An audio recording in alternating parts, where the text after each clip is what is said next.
कि उन्होंने एक बहुत ही महत्वपूर्ण विषय पर चंद्रयान 3 की सफलता के ऊपर ये चर्चा करने का मौका दिया है। इसके साथ ही मैं निवेदन करना चाहूंगा, जहां हमारे देश के साइंटिस्ट ने, वैज्ञानिकों ने एक सफल कार्यक्रम आयोजित किया। 14 जुलाई को चंद्रयान ने पृथ्वी से उड़ान भरी और 23 अगस्त को सफलतापूर्वक जब चंद्रमा के दक्षिण ध्रुव के ऊपर यह चंद्रयान उतरा, जहां का वातावरण अलग ही रहता है, 200 डिग्री माइनस तक का टेम्परेचर जाता है, अंधकार छाया रहता है। ऐसे स्थान के ऊपर यान को उतारने वाला भारत दुनिया का प्रथम देश बना। इसलिए मैं देशवासियों को भी, माननीय प्रधानमंत्री जी को भी और हमारे सभी साइंटिस्ट को बहुत बहुत बधाई, साधुवाद और आभार व्यक्त करना चाहूंगा। मैं निवेदन करना चाहता हूं, हमारा देश ऐसा देश है जो ऋषियों का, मुनियों का देश है। अभी चिदम्बरम जी बोल रहे थे, उससे पहले हमारे कई वक्ताओं ने इस विषय पर रखा। हम कई बार भटक जाते हैं। जब कोई अध्यात्म की बात आती है, धर्म की बात आती है, तो विचलित होने का प्रयास करते हैं। हम जब अपने प्राचीन साहित्य को देखते हैं, इतिहास को उठा करके देखते हैं, वेदों को देखते हैं, तो हमारे यहां प्राचीन साहित्य में इस प्रकार का स्पष्ट उल्लेख मिलता है। हम अपने प्राचीन ऋषियों को देखते हैं। ऋषि का अर्थ क्या है? ऋषियों मंत्र दृष्टारः, जो मंत्र पर विचार करता है, चिंतन करता है, मनन करता है। और मैं तो निवेदन करूंगा कि जो आधुनिक साइंटिस्ट हैं, वैज्ञानिक हैं, ये हमारे आधुनिक ऋषि हैं। इन्होंने देश को जिस प्रकार से आगे बढ़ाया है, देश का नाम समुज्वल किया है। हम यदि रामायण काल को देखेंगे, उसमें भी हमारे यहां बहुत सारे इस प्रकार के वैज्ञानिक थे। पुष्पक विमान का उल्लेख रामायण में मिलता है, जो साउंडलेस था, ध्वनि रहित था। हमारे यहां भास्कर आचार्य का जो ग्रंथ है बृहद विमान शास्त्र, मैंने उस ग्रंथ को अच्छी तरह से पढ़ा है एक संस्कृत का विद्यार्थी होने के नाते। उसमें जिस प्रकार के विमानों का उल्लेख मिलता है, आज भी साउंडलेस विमान हम तैयार नहीं कर पाए हैं। और रात्रि को जो विमान उड़ते थे तो अंधेरे के अंदर भी दिखाई देता था। तो उस स्थान तक पहुंचते पहुंचते हमारे दुनिया के वैज्ञानिकों को भी अभी अध्ययन करना पड़ेगा, रिसर्च करना पड़ेगा। हमारे के जो दर्शन के विद्वान थे, गौतम थे, कणाद थे, कपिल थे, उन्होंने परमाणु के ऊपर और अणु पर जो विचार किया, हमने उन दर्शनों को कई बार नास्तिक दर्शन कह दिया। जिस ग्रंथ के अंदर यदि धर्म की चर्चा ने, उसको नास्तिक कह देते हैं, और यदि धर्म की चर्चा होती उसको अंधविश्वास कह देते हैं। ये दोनों का समन्वय जब तक नहीं होगा, मैं हमेशा एक बात कहा करता हूं, एक पक्षी जैसे उड़ान भरता है, पक्षी के एक पंख को बांध दीजिए। एक पंख को बांधने के बाद पक्षी उड़ान नहीं भर सकता। यदि मनुष्य अपने जीवन में पूर्ण विकास करना चाहता है, कोई भी देश पूर्ण विकास करना चाहता है, वो बिना अध्यात्म के आगे नहीं बढ़ सकता। अध्यात्म से विल पावर मिलता है। विल पावर क्या करता है? जैसे आपने देखा, हमारा 1 साल पहले एक यान हमारा असफल हुआ। माननीय प्रधानमंत्री जी हमारे साइंटिस्ट के बीच में गए और उनकी पीठ थपथपाई, उनको धीरज बंधाया। यदि हम उसमें निराश हो जाते, हताश हो जाते और हमारे अंदर विल पावर नहीं होती, तो हम आगे नहीं बढ़ सकते थे। और उसका परिणाम यह निकला कि विल पावर के कारण, आत्मबल के ऊपर हम आगे बढ़े। और आगे बढ़ते बढ़ते 1 साल के बाद में हमारे साइंटिस्ट ने, हमारे वैज्ञानिकों ने वो काम करके दिखा दिया जिसको पूरी दुनिया ने लोहा माना है।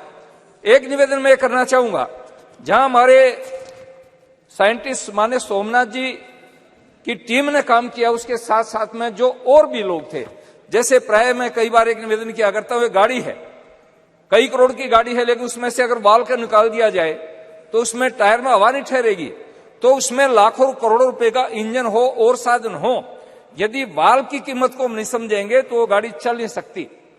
इस काम के अंदर एक छोटे से छोटा साइंटिस्ट, आज हम इस भव्य भवन के बीच में है, नई पार्लियामेंट में है, इसमें एक सामान्य कर्मचारी भी जिसने छोटा सा काम किया है, जो पानी पकड़ाने का काम करता था, सीमेंट और गारा बनाने का काम करता था, पत्थर पकड़ाने का काम करता था, गाड़ी में पत्थर लादने का काम करता था, उसका भी इतना योगदान है जितना किसी आर्किटेक्ट ने इस भवन को बनाया और इंजीनियर ने इसमें सहयोग दिया।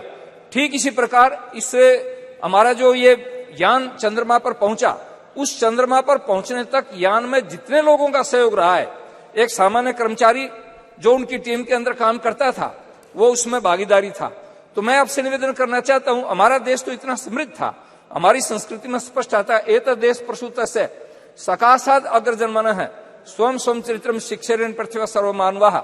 हमारे देश के ऋषियों के चरणों में तो नालंदा जैसी यूनिवर्सिटी, अभी G20 हुआ, माने प्रधानमंत्री जी जहां खड़े थे उसके बैकग्राउंड के अंदर नालंदा विश्वविद्यालय का एक बैकग्राउंड दिया। इसलिए दिया कि दुनिया के विद्वान आए थे, दुनिया के नेता आए थे, राष्ट्राध्यक्ष आए थे और आए थे। उन्होंने आकर के जब उसको देखा और उनको बता भी रहे थे, समझा भी रहे थे कि हमारा देश कभी भी ऐसी स्थिति नहीं रही है। बीच में गुलामी की जंजीरों में हम जकड़े गए और गुलामी होने के कारण हम विकास नहीं कर पाए, लेकिन हमारी जो प्राचीन धरोहर थी उस धरोहर का स्मरण करेंगे, उसका स्मरण करके उसके ऊपर अनुसंधान करेंगे, रिसर्च करेंगे तो हम और आगे बढ़ सकते हैं। अभी तो हमारे देश ने उड़ान भरी है और अभी चंद्रमा के साथ साथ में सूर्य की तरफ बढ़े हैं। सूर्य का अध्ययन करने के लिए हमारे साइंटिस्ट जो काम कर रहे हैं और बहुत सारे ग्रह उपग्रह हैं। मैं जब प्राचीन साहित्य को पढ़ता हूं तो प्राचीन साहित्य में उल्लेख मिलता है कि अन्य ग्रहों के ऊपर भी मनुष्य हो सकता है। इस पर हमारे साइंटिस्ट रिसर्च कर रहे हैं और वैज्ञानिकों को मैं सबसे बड़ा आभार इसलिए करना चाहूंगा, कोई भी वैज्ञानिक किसी काम को करता है फुल स्टॉप नहीं लगाता है, वो आगे के लिए रिसर्च का काम छोड़ देता है, अनुसंधान का काम छोड़ देता है। इसलिए मैं निवेदन करना चाहता हूं कि हमारे सारे जितने भी वैज्ञानिक हैं उन्होंने जिस काम को किया है चंद्रयान 3 के ऊपर और दूसरे इसके ऊपर, प्रारंभ से लेकर के देश की आजादी के बाद में जब से इस काम इसरो का काम प्रारंभ हुआ या हमारी जितने अन्य रिसर्च सेंटर हैं उनमें काम हुआ, उन सब का आभार व्यक्त करता हूं। और खास तौर से आज ये महिला बिल आया है, मैं उन बहनों को भी, महिलाओं को भी बहुत बहुत आभार व्यक्त करूंगा जो इसमें शामिल थी। हमारी नंदिनी हरिनाथ, डॉक्टर रितु कारीधाल, श्रीवास्तव जी, मिनल जी, रोहित, अनुराधा टीके सहित अनेक महिलाएं जो इसमें थी। मेरे क्षेत्र की भी एक बेटी इस टीम के अंदर सम्मिलित थी। मैं उन सबको बहुत बहुत बधाई देना चाहूंगा और मैं आशा करूंगा कि हम अपनी प्राचीन अध्यात्म की धरोहर को लेकर के, प्राचीन दर्शन शास्त्र वेदों की धरोहर को लेकर के और आधुनिक विज्ञान का समन्वय करके इस देश को आगे बढ़ाने का प्रयास करेंगे। मैं पुनः माननीय प्रधानमंत्री जी का आभार व्यक्त करूंगा। कई बार हमें ये कहते साहब आप इनका धन्यवाद क्यों कर रहे हो, किसी के किए हुए उपकार को न मानना कृतज्ञता होती है।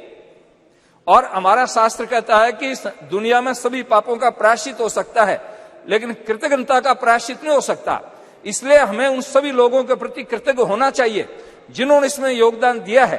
तो माननीय प्रधानमंत्री जी ने पर्याप्त मात्रा में बजट दे करके, और जिस दिन प्रधानमंत्री जी विदेश की धरती से यहां पहुंचे, मैं प्राय सुबह टेलीविजन नहीं खोलता हूं, लेकिन सुबह एक्सरसाइज कर रहा था, मैंने टेलीविजन खोला और प्रधानमंत्री सीधे बेंगलुरु गए और वैज्ञानिकों के सामने जब जाकर के कहा कि मैं आपके दर्शन करने के लिए आया हूं, देश की दुनिया का एक सबसे बड़ा नेता और हमारे साइंटिस्ट के सामने जाकर के जब उनके सामने कहता है मैं आपके दर्शन करने के लिए आया हूं, आप अनुमान लगा सकते हो कि हमारे साइंटिस्ट का कितना प्रोत्साहन बढ़ा होगा, कितना उत्साह बढ़ा होगा।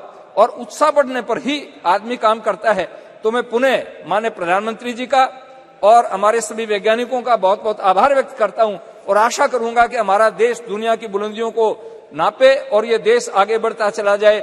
हमारे प्राचीन ऋषियों के जो भाव थे वो भाव सफल हो। धन्यवाद। जय भारत। यादव।